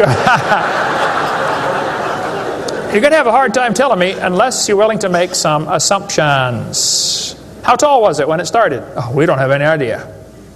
Has it always burned at the same rate? Oh, we don't know that either, do we? You find a fossil in the dirt, you can measure how much C14 is in it. Very accurately, by the way.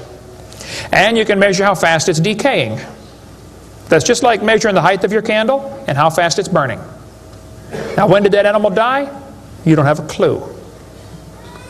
Unless you're willing to assume that the C14 when it was alive is the same as we have today, and assume the rate of decay has always been the same down through history. You can't prove either of those. Living mollusk shells were carbon dated at 2,300 years old. Hello, they're still alive. Freshly killed seal carbon dated 1,300 years old. Shells from living snails carbon dated 27,000 years old. That's stupid. He's still alive, okay? I know snails are slow, but 27,000 years, he'd be dead, okay? One part of a mammoth is 29,000 years old, another part's 44,000. One part of Dima was 40,000 years old, another part was 26,000, and the wood next to it is 9,000. The lower leg of a mammoth is 15,000 years old, the skin is 21,000. 2 mammoths found side by side in Alaska, one is 16,000, one's 22,000. Which number is right? Living penguins carbon dated 8,000 years old. 11 human skeletons, the earliest known human remains in the Western Hemisphere, were dated by accelerator mass spectrometer. All 11 dated about 5,000 radiocarbon years. Lava from a 1801 Hawaiian lava flow was 1.6 million years old. Well, hello is not even 200. Another volcano erupted in Hawaii in 1959. When they dated the lava, it was 8.5 million years old. At least potassium argon dating for that, not carbon.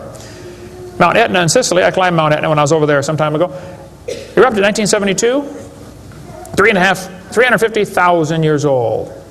Mount St. Helens built a new lava dome in 1982. They dated it, got numbers from 350,000 to 2.8 million.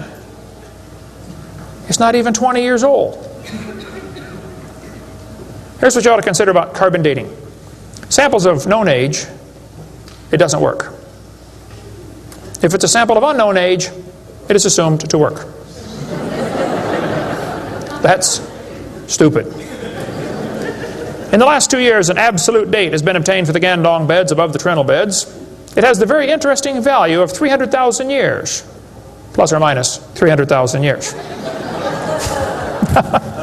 Well, they nailed that one right on the head, didn't they? See, back in 1770, George Buffon said the Earth is 70,000 years old. 1905, the official age of the Earth was 2 billion. When they went to the moon, they said the Earth and the moon are 3.5 billion years old. 3.5 billion, dated with potassium argon dating. Now they're telling the students it's 4.6 billion years old. Let's see, that means the Earth is getting older at the rate of 21 million years per year. That's 40 years per minute. Aging rapidly, folks. That's stupid, okay? All they do is add more time to make the theory look more reasonable. Long ago and far away. And when you prove it couldn't happen, they say, well, it was longer ago and farther away. Then they're going to tell the students one of the evidences for evolution is embryology. Now, there aren't too many things about this whole theory that make me angrier than this, so I'm going to try to stay calm and cool and collected while we discuss this. Ernst Haeckel, an embryology professor at the University of Jena in Germany, loved evolution theory. When Darwin's book came out, Ernst Haeckel read that book the next year and said, wow, this is a great theory. All we need now is some evidence. 9 years later, they still had no evidence. So Ernst Haeckel decided to help Charlie out. He was an embryology professor, the study of animals before they're born. You know, the different embryos of all these different animals. He made drawings that were fake to make them look alike. The students are taught we have evidence from development. I don't think so. The similarity between early stages in development of many different animals helped convince Darwin that all forms of life shared common ancestors. Actually, Darwin considered this by far the strongest single class of evidence class of facts in favor of his theory. This is stupid, folks. I'll show you. This textbook says, the human embryo growing in the mother has gills like a fish. Those little folds of skin are not gills, okay? Excuse me? Those little wrinkles under your chin when you're growing up later develop into bones in the ear and glands in the throat. They never have anything to do with breathing. I've seen folks that have 5 or 6 chins and they can't breathe through any of them but the top one. Those are not gill slits. Ernst Haeckel, though, said the turning point in his thinking was when he read Darwin's book, 1860. Haeckel took a drawing of a dog and a human embryo and he changed them to make them look exactly alike. His fake drawings looked almost identical. On top are the real drawings, underneath are Haeckel's fake drawings. He lied, folks, intentionally. He made huge charts of his posters of his drawings of these embryos and traveled all over Germany and just about by himself converted the Germans to believing in evolution. Which later led to the obvious question, well, if evolution is true, then maybe one of the races of people has developed farther than the rest. Which, by the way, is a subtitle to Charlie Darwin's book. You can look at it for yourself. The origin of species by means of natural selection, or the preservation of favored races in the struggle for life. See, Darwin was a racist. We cover lots more on that on video number 5. That one is politically incorrect. You don't want to watch that one. Trust me. On top are Haeckel's fake drawings. Underneath are actual photographs of what he claimed he was drawing a picture of. Now, either he's a lousy artist or he's a liar. Well, it turns out he's a liar. He was convicted of fraud by his own university. Proven to be a fraud. But guess what? Haeckel's fake drawings are still used in textbooks in your state right now. There's a textbook used at the University of West Florida, in the middle of the Bible Belt. It's only been proven wrong 125 years ago. I know it takes a while to get textbooks up to date, but that ought to be plenty of time. That's stupid. Those are not gill slits on the embryo. Here's an Irish textbook. I was just there a few months ago. It says the embryo has gill slits. That's baloney. This one says the embryo has gills. Glencoe Biology says they have gills. Proven wrong 125 years ago. This biology textbook says the human embryo has gills. Here's this Tim Barra writing his book on the myth of creationism. And he mentions the gills are evidence for evolution. You're only 115 years behind, Tim. Miller's still teaching it 125 years after it was proven wrong. I debated Miller on the radio on a St. Louis radio station one time. There's a college textbook still teaching the kids the embryo has gills.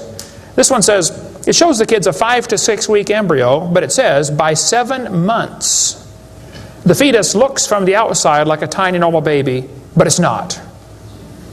It's not a baby at 7 months. Excuse me?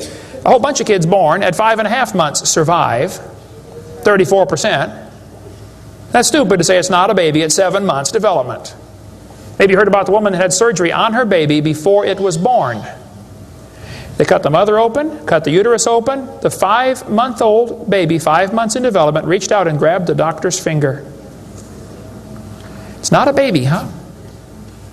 If it's not a human being, what kind of being is it? If it's not alive, why is it growing? Why do they keep that in the textbooks? Well, that's the only way to justify abortion. They want you to think it's not a human yet. Just a fish with gills. No, it's a human the instant it's conceived. And abortion is murder. Plain and simple. We cover lots more on that on my videotape number 4. You don't want to watch that one either. Then they're going to tell the kids, we've got evidence for evolution because dinosaurs turned to birds. This is stupid. This guy says, dinosaurs are alive as birds. Well, kids, in case you don't know, there are a few differences between a dinosaur and a bird. You don't just put a few feathers on them and say, come on, man, give it a try. It won't hurt too bad. That's stupid, okay? Dinosaurs did not turn to birds, okay?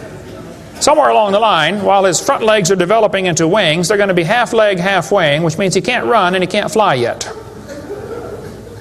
going to have a hard time, isn't he? No, dinosaurs did not turn into birds. That is stupid, okay? They say, we've got proof that they did. Archaeopteryx, which means ancient wing. That's supposed to be evidence for evolution. It's in just about every textbook I've seen dealing with this topic. Archaeopteryx is supposed to be evidence. Here's a 1999 textbook. Now, Archaeopteryx was proven to be a fraud in 1986. So this author is 13 years behind the time. Archaeopteryx means ancient wing. They're going to say, see, boys and girls, he's got claws on his wings. Yeah, so? 12 birds today have claws on their wings. The ostrich does, the Watson does, Turako does, ibis does. So what? It's kind of unusual, but 12 birds have it. They're going to say, well, he's got teeth in his beak. That proves he's got a reptilian feature. Well, now wait a minute. Some reptiles have teeth, some don't. Some mammals have teeth, some don't. Some fish have teeth, some don't. Some of you have teeth, some don't. Okay? That doesn't prove a thing, all right? Alan Fiducia is considered one of the world's experts on birds. He believes in evolution. University of Chapel Hill, North Carolina, Chapel Hill.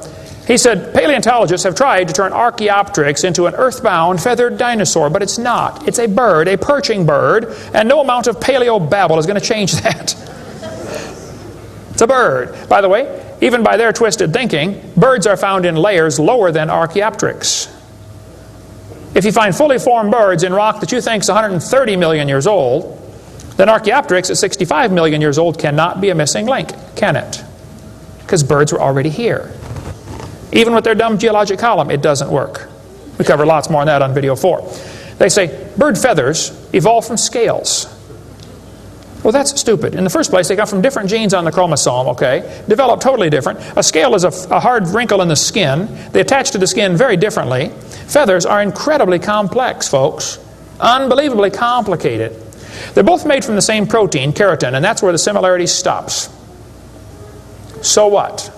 Battleships and forks are both made of iron. It doesn't prove they both evolved from a tin can. It proves the engineers using the same material for different functions. And God used keratin for fingernails and hair and scales and feathers.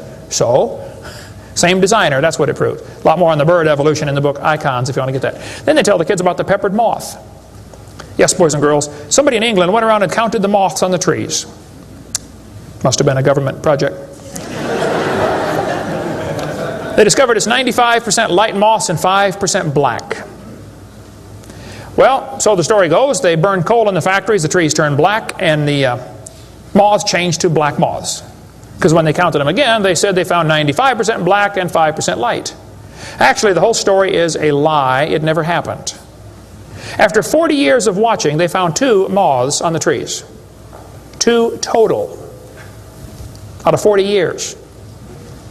So they glued dead moths to the tree to take a picture for your kid's textbook. Then he wanted to get a picture of a bird eating a moth. So he put some moths in the refrigerator to calm them down so they got nearly frozen. Then he put them on the tree and they couldn't even hang on to the tree. So he warmed them up on the hood of his car. Put them out there on the tree and the moth is staggering around trying to warm up, and a bird ate one. He got a picture. Wow, proof of evolution. It's a lie. Didn't happen. Even if it were true, dark moths and light moths were there at the beginning, and dark moths and light moths were there at the end. The ratio of population might have shifted, but the story wasn't true. So, doesn't prove anything. That's stupid. That's not evidence for evolution. They tell the kids, we've got vestigial structures. Now, a vestigial structure is something you don't need anymore. They'll say, boys and girls, you have an appendix that you don't need anymore. That's a vestigial structure. That's proof of evolution. Well, excuse me, you do need your appendix, okay? That is stupid. The appendix is part of your immune system. If your appendix is taken out, you can still live, okay? But it increases your susceptibility to quite a few diseases. You could live without both your legs and both your arms and both your eyes also. That doesn't prove you don't need them. Does it? There are no vestigial organs. And even if there were, that would be the opposite of evolution. That's losing, not gaining. This textbook says, boys and girls, whales, and many organisms here, like a whale, retain traces of their evolutionary history. For example, the whale retains pelvic and leg bones as useless vestiges. I'm sorry, that's not true. This one says, just imagine whales walking around. It's true. These little bones right there is what they're talking about. Just imagine him walking around. I can see it now, can't you? All you need is a good imagination and some LSD and you'll be able to see that whale walking in real life. This textbook says, the whale's pelvis is evidence of its evolution from four-legged, land-dwelling mammals. Well, that is stupid, okay? Those bones in the whale's abdomen are essential to hold muscles that support the reproductive system. Without those bones and those special muscles, the whales cannot reproduce. This has nothing to do with walking on land. It has to do with getting more baby whales. So the author that wrote this is either ignorant of his whale anatomy and should not be writing a book about it, or he's a liar trying to push a theory off on our kids. Here, this one says, whales once lived on land. Whales were not always sea dwellers. Modern whales show skeletal evidence of previous existence on dry land. Buried deep in a whale's hip muscles are two small bones, all that is left of the whale's pelvis and hind legs. That's stupid. The male and female bones are very different on whales. Check your whale anatomy and tear that page out of your book. Has no business being in there. This textbook says, humans have a tailbone at the end of the spine that is of no apparent use. I was debating a guy in North Alabama. He was the president of the North Alabama Atheist Association or something like that. He got up and he said, folks, we've got evidence for evolution. Humans have a tailbone they no longer need. When it was my turn, I got up and I said, Mr. Patterson, I taught biology and anatomy. I happen to know there are 9 little muscles that attach to the tailbone, without which you cannot perform some very valuable functions. I will not tell you what they all are, but go read your Gray's Anatomy and you can figure it out. I said, however, Mr. Patterson, if you think the tailbone is vestigial, I, Kent Hovind, will pay right now to have yours removed. Bend over.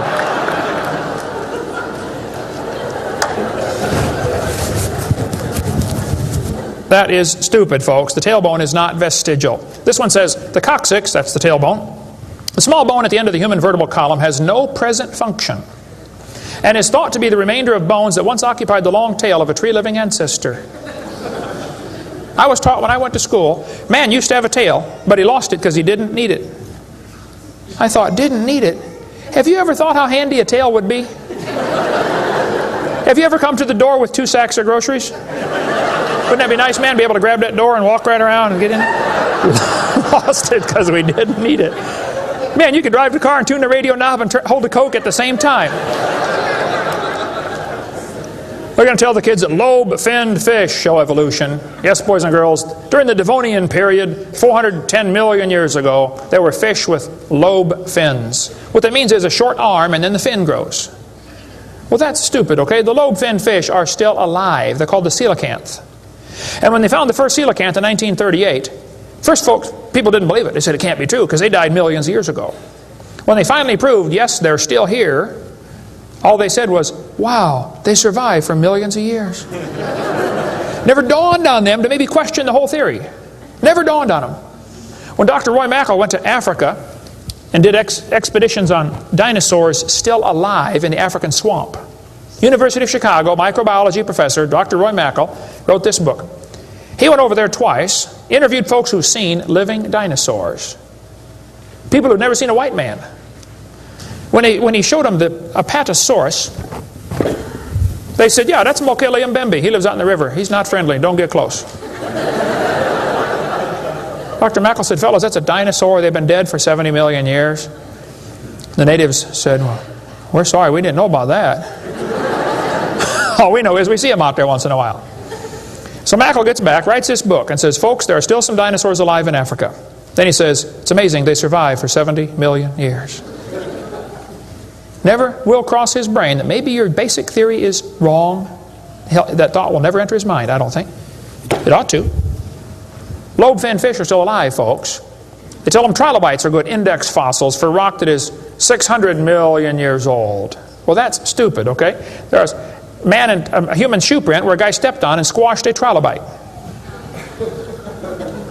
How could a human step on a trilobite? If they 500 million years ago. One guy said, maybe aliens visited the planet and stepped on a trilobite. Trilobite had the most sophisticated eye ever found in nature. It's one of the first animals to evolve, and it's already got the most complex eyeball. I don't think so. The whole thing about index fossils is stupid. Okay, there aren't any index fossils. The graptolites are the index fossil for 410 million year old rock, and yet they're still alive right now in the South Pacific. They tell the kids the dinosaurs are index fossils for 70 million year old rock. Folks, dinosaur blood was found inside the bone. Don't you think it's going to decay in less than 70 million years? There's enormous evidence that man and dinosaurs have always lived together. We covered that for 2.5 hours on video number 3 of our blue series of tapes. Gene Thomas, missionary friend of mine, was in the Congo swamp for 42 years as a missionary. He said, I had 2 pygmies in my church that killed and ate one. Yes, dinosaurs are still alive. California, 1925, this thing washed up on the beach called California's Nessie. Laid there on the beach and rotted away. Here's a guy behind it with a rifle. In the front you can see the critter's head, neck going off to the right. The neck was 20 feet long. One atheist wrote me a letter and said, Hovind, you're so stupid. Don't you know that was a whale? Show me any neck on a whale, would you please? No, I think dinosaurs have always lived with man. They were called dragons for most of history. People killed most of them. There could be a few still around. It wouldn't affect me at all, okay? I don't think there's a lot of them, but there could be a few still out there. They changed the name in 1841 to dinosaur. That's all that happened. And man exterminated most of them. They're mentioned in the Bible. We cover all that in video number 3. They're going to tell the kids, we've got evidence for evolution. It works by natural selection. Well, yeah, natural selection works, but see, evolution is based on 2 faulty assumptions. Number 1, they say mutations make something new. That's never been observed. And natural selection makes it survive. That's never been observed. That sounds good theoretically, but it's never been observed. Mutations happen, there's no question. Okay, thousands and thousands of mutations happen. But even guys like Pierre Gross will say, no matter how numerous they may be, mutations do not produce any kind of evolution. They're only scrambling existing information. They're not adding anything new. Here's a 5-legged bull. That's a mutant. There's no new information added. Doesn't the bull already have the gene code to make a leg? You just built one in the wrong place, that's all. This is not new information. This is scrambled information. That's not new. Here's a short-legged sheep. He's the first one the wolf is going to catch. Go, boys, go. Here comes the wolf. Herman didn't make it. Here's a 2-headed turtle. That's a mutant. Not ninja, but he's mutant. He's going to freeze first winter. Nobody makes a double-neck turtleneck sweater. I've never seen one. I've been looking. See, a mutation is scrambling information that already exists. It's like you can take the letters from the word Christmas and get all sorts of different words, scrambling them up. But you never get Xerox, zebra, or queen. The letters aren't available. And a mutation does not give you new information. It scrambles existing information. This textbook shows the kids a 4-wing fly. Look what it says now, kids. You've got to be careful or you'll be tricked on this one. Normal fruit flies have 2 wings. This mutant has 4. This rare mutation, like most mutations, is harmful. Look what it says. Beneficial mutations are the raw material for natural selection. Oh, Why didn't they show us one? Why did they show us an example of a bad mutation and tell us that good ones is how it works? Show me a good one. You know why nobody's ever shown a good mutation? Because nobody's ever seen a good mutation. One professor I was debating said, I know a good mutation. He said, people in Africa that get sickle cell anemia cannot get malaria. Wow, that's like saying if you cut off your legs, you can't get athlete's foot. Yeah, you're probably right, but that's not a beneficial mutation. They tell them evolution and natural selection go together. He says, this textbook says natural selection causes evolution. That's stupid, okay? Natural selection doesn't cause any evolution.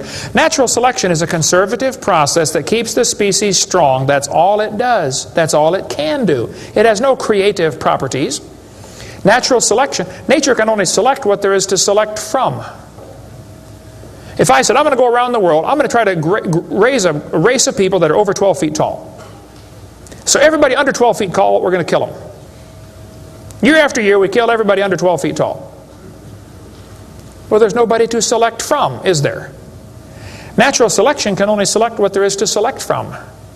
It's a conservative process. If you worked in a factory that produced cars, and your job was to check for defects, you know, kick the tires, slam the doors, etc., drive it around, and you caught every single mistake, and you rejected it, how long would it take that process to change the car to an airplane? You say, it'll never change it. That's my point. Natural selection is like a quality control. It makes sure the bad ones don't survive, but it's not going to change it to something else. Survival of the fittest does not explain arrival of the fittest. And by the way, survival of the fittest is what is called a tautology. Kids, there's a big word. You can learn this. You can use this one on your brother. A tautology is a sentence that means nothing. You can say, oh, you're speaking in tautologies. I'll show you how it works. You say, Professor, why did it survive? I say, oh, because it's the fittest. You know, survival of the fittest. Oh, how do you know it's the fittest? Because it survived. I see. Is that the way it works? That's exactly the way it works. That's stupid, folks, okay? Actually, it's not survival of the fittest. If a whale goes through a school of fish and eats 80% of them, it's survival of the luckiest. I mean, if a snake crawls into a bird's nest and eats 3 out of 4 eggs, does the snake select the weakest of the birds to eat? They're still an egg, man. He's going to eat them all. Okay?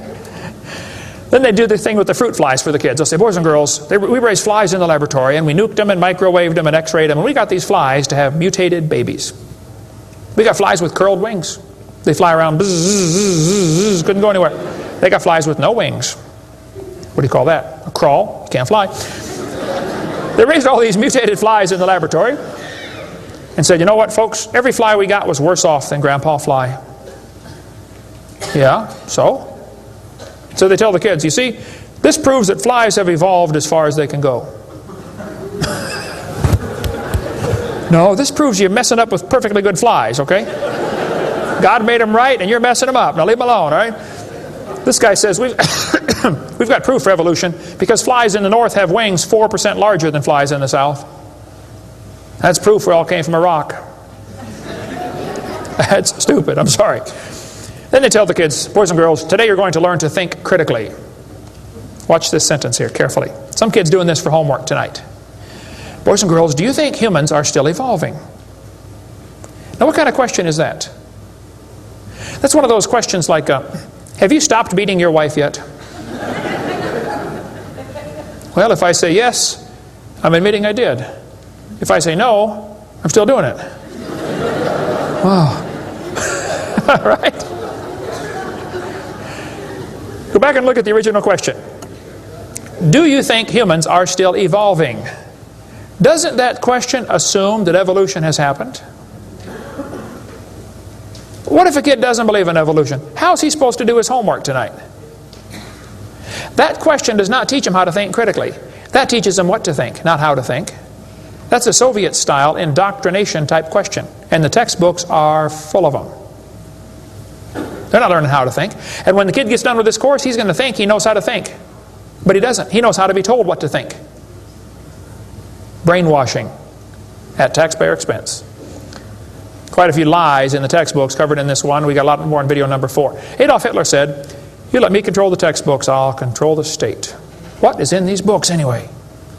There's a lot of good science in there, but there's some poison. Professor Wilson at Harvard University said, "As were many persons from Alabama, I was a born-again Christian. When I was 15, I entered the Southern Baptist Church with great fervor and interest in the fundamentalist religion. I left at 17 when I got to the University of Alabama and heard about evolution theory. 1 year of college destroyed his faith." Philip Wentworth said, "When I went to Harvard in the fall of 24, I was not only a Christian, I was a candidate for the ministry.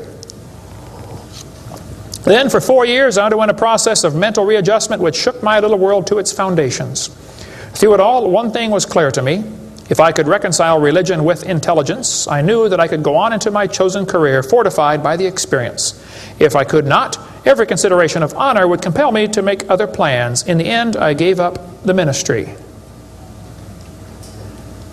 Scott wrote me a letter and said, "Dr. Hovind, until I went to college, my faith in God was sound. My college history class helped destroy that faith. I started to doubt the Bible and God's Word. I even started to doubt Jesus was truly God's Son and that He died and rose for my sins. My best friend showed me your tapes and I was in awe of what I saw. Everything I thought I knew about life was changed." Praise God. People will sit home and watch a video that you will never get to come to church. Especially men. If they're sitting at home holding the remote.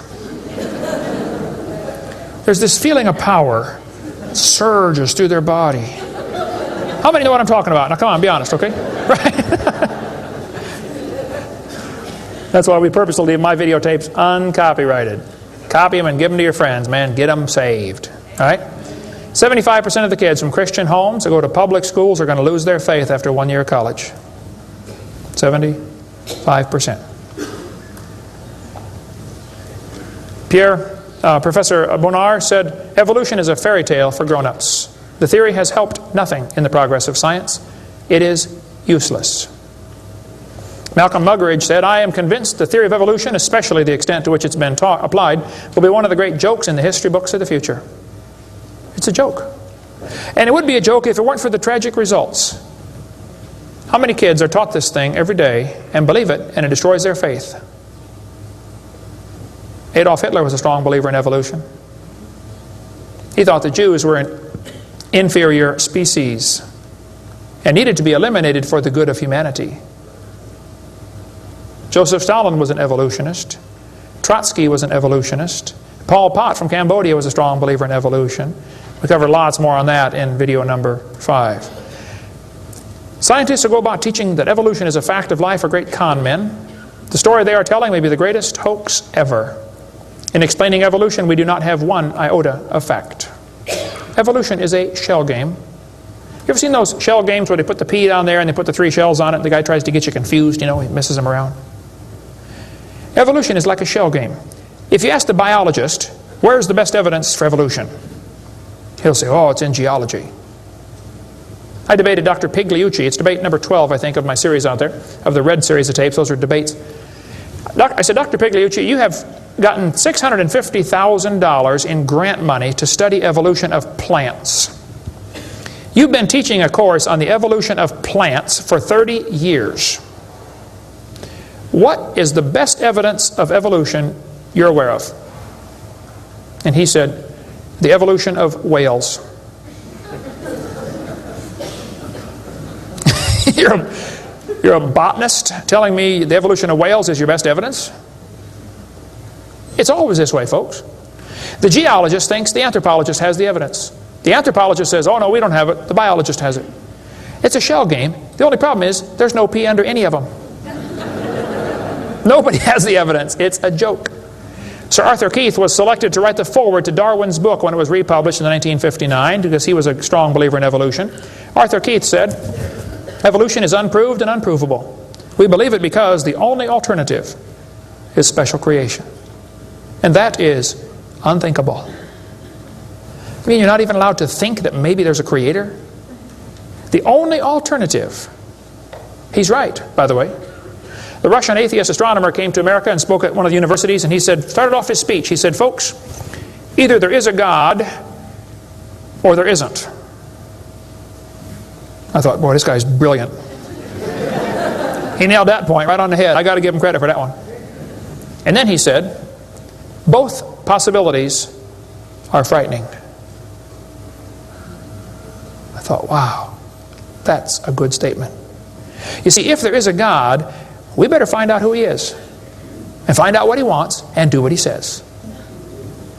If there is no God, we're in trouble. We're hurtling through space around the sun right now at 66,000 miles an hour, and nobody's in charge. That's a scary thought. It's real simple. The Bible says, in the beginning, God created the heaven and the earth. The Christian view of history is very simple. God made the world in 6 days just like He said He did. And that explains all the symbiosis relationships. How can certain animals and certain plants require each other? Which one evolved first? There are zillions of symbiosis relationships that can't be explained by evolution. The pre-flood world was very different. The people lived to be 900 years old. We cover that on video number 2, why they lived to be 900. You can check out my website and see them right there, drdino.com. During this time when people lived to be 900, reptiles grew to be huge. See, reptiles, even today, never stop growing. Reptiles grow all their life. So if a reptile lives to be 900 years old, he's going to get real big.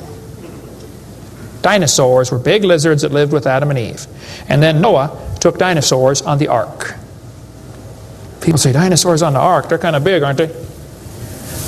Well, the big ones were big, but the little ones were little.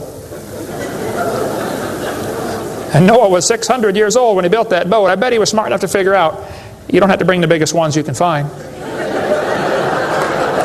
Bring 2 babies. Just be sure to get a pink one and a blue one. That'll be important later. After the flood was over, people killed most of the dragons, as they were called. That's why there's legends of dragons all through history. Plus the climate killed a lot of them. People don't live to be 900 anymore. We cover all that on video number 2. And there might be a few still around. Christians don't need to worry about dinosaurs. They're part of the normal creation. They're mentioned in the Bible. It's all there, folks. We just got to get a good biblical view of history. God created this world. See, it's real simple. Let's summarize here. God made the world. It didn't evolve. Evolution is stupid. There are hundreds of more reasons we can give. We're going to run out of time, though. But if God made the world, He owns it. That means He makes the rules, like the 10 Commandments. We are guilty of breaking His rules. I'll show you. Rule number 9, commandment number 9, thou shalt not bear false witness. That means don't lie. How many of you have ever lied before? Come on, you don't do another one. Put your hand up. Don't give me that pious look. Come on.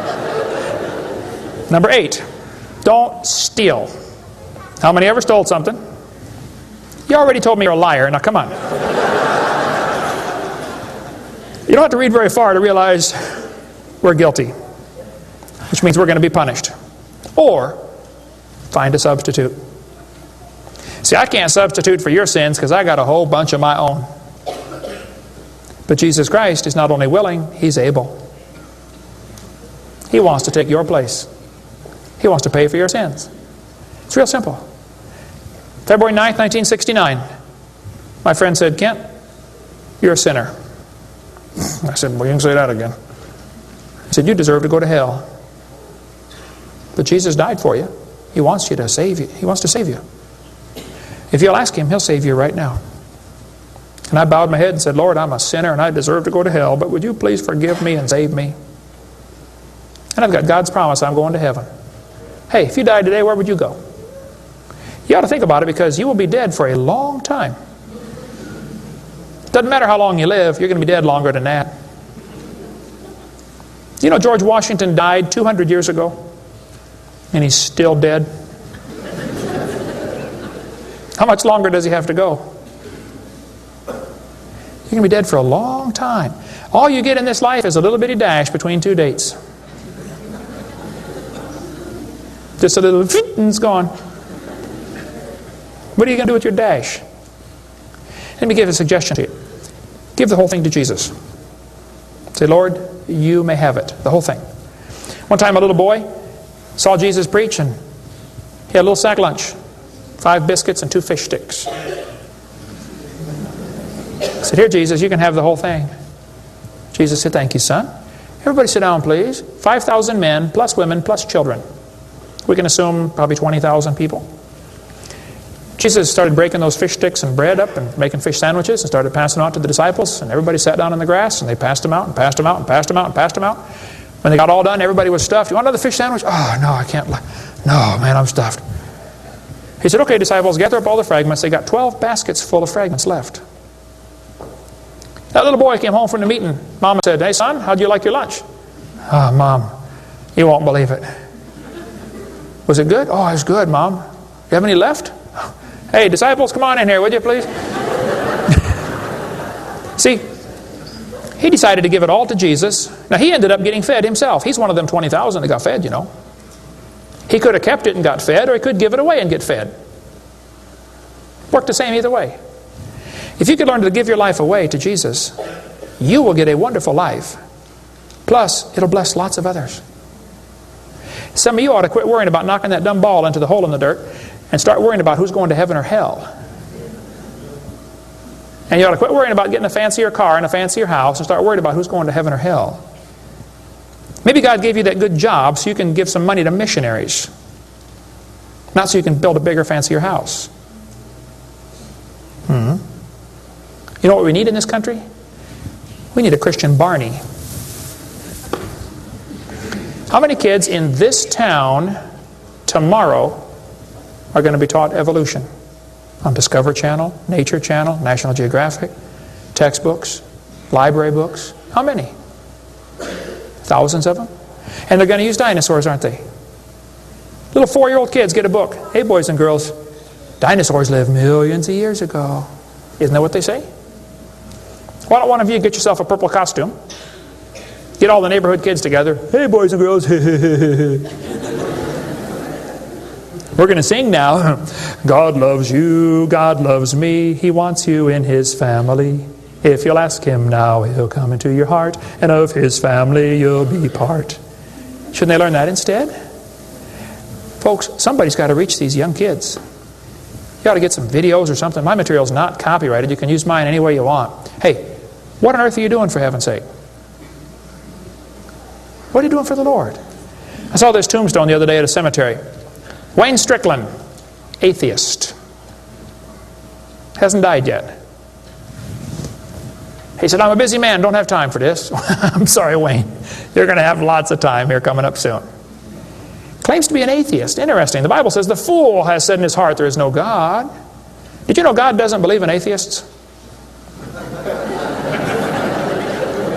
Think about that one. Where would you go if you died? Now, if you're not sure you're going to heaven, you ought to give your heart to the Lord and get saved. If you are saved, you ought to find something to do for the Lord.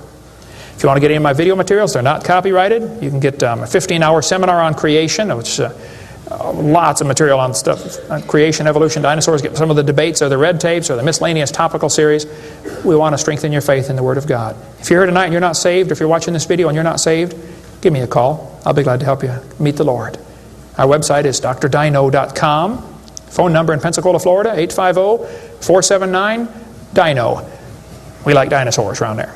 If you come through Pensacola, stop and visit Dinosaur Adventureland. If you get a chance to go on the cruise, we'd love to have you come on the cruise, and we'll talk more about dinosaurs and creation and evolution. Thank you so much for joining us tonight.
Do you want to know more about how to combat the godless theory of evolution? Creation Science Evangelism offers 4 great tools that help strengthen the faith of believers and win the lost to Christ. After 15 years of teaching high school science, Dr. Hovind began Creation Science Evangelism in 1989. We are a ministry that is dedicated to providing tools which will help you combat the evolution philosophy that is destroying the faith of millions every year. The first tool Creation Science offers is their powerful, life-changing video series. Over the last 12 years, well over 1 million videotapes of Dr. Hovind's seminar have circled the globe. They are reaping a harvest of souls for the kingdom of Christ, as well as helping restore the faith of many thousands confused by the evolution propaganda to which they've been subjected. These videos are available in English, Russian, French, Spanish, Japanese, and sign language. The Age of the Earth, first of the 7-part series, teaches that God created the universe about 6,000 years ago in 6 literal days. Could this be true? Can it be scientifically proven that the Earth is not billions of years old? This tape gives solid scientific evidence that the Earth is young and that the Bible is scientifically accurate. How did the environment of the original creation differ from ours today? And how would this allow men to live over 900 years? Can Christians have a good explanation for the existence of dinosaurs? Could some dinosaurs still be alive today? These and many more questions are covered in the 2nd and 3rd part of the series. Evolution has permeated public school textbooks with false and fraudulent information. This video exposes nearly 30 lies commonly found in textbooks. Every public school student, teacher, and school board member needs to watch part 4 of this series. Find out if you have been lied to in your textbooks. Discover the terrible difference evolutionary beliefs have made in the past as well as in recent history in our video number 5. Dictators throughout time have used their evolution-based philosophies to rationalize their brutal actions. Learn how evolution propaganda is being used today to prepare people for the New World Order. This is just a taste of all the information the 17-hour seminar series has to offer. Also available are college courses that expand on the seminars in great detail. For those who can handle a more confrontational atmosphere, our debate series is just for you. I said, now, Mr. Patterson, if you think the tailbone is vestigial, I, Kent Hovind, will pay to have yours removed. Dr. Hovind has debated a wide range of atheists and evolutionists all over the country. And you're sure to find these 12 debates very exciting. These would be perfect to present to that scientifically minded person who likes to argue their point. Our topical series includes exciting topics like why evolution is stupid, public school presentation, children's video about dinosaurs, the Bible and health, Leviathan, the fire-breathing dragon, and many more. Creation Science also offers a variety of visuals, like the longevity chart, which presents the entire lineage of Adam to Joseph as given in Genesis. It's exciting to see exactly how many generations were alive at the same time. Hundreds of books on a variety of subjects, videos on incredible creatures that defy evolution, t-shirts, fossils, and more.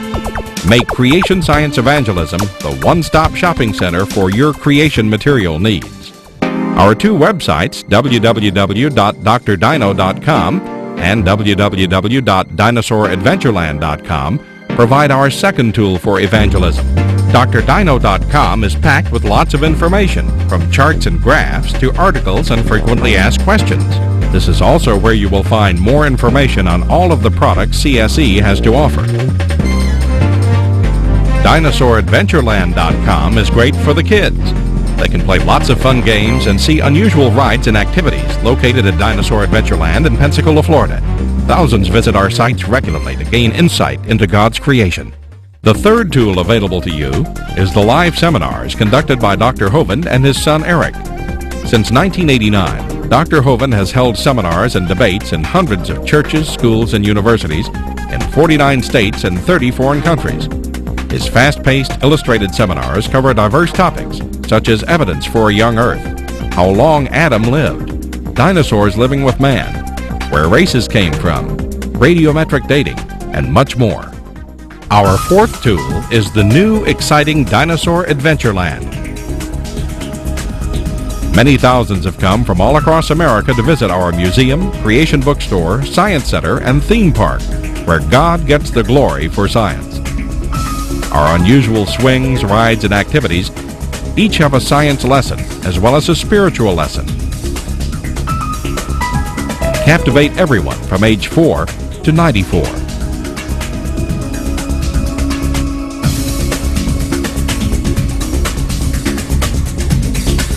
To order material, find out how to schedule a seminar at your church, or get more information about Dinosaur Adventureland, write to us at Creation Science Evangelism, 29 Cummings Road, Pensacola, Florida, 32503, or call us at 850-479-3466, or toll free in the U.S. 877-479-3466.